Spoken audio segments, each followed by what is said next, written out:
আজ সকাল সকাল আমি, দিদি আর পাপাই চলে গিয়েছিলাম ভোলে বাবার কাছে।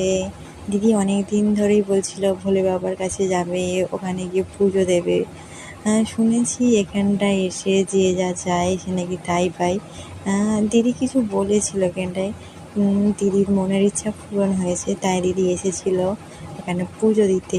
তো আমিও দিদির সঙ্গে চলে এসেছিলাম। তো তোমরা কেউ যদি আসতে চাও তাহলে আমাকে বলো, আমি ঠিকানা পাঠিয়ে দেবো।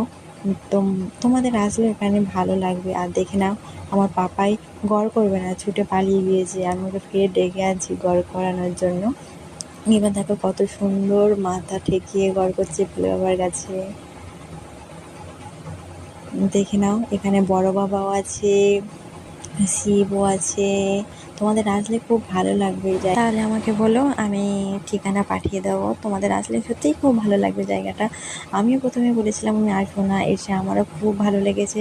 আশা করি তোমরা আসলেও খুব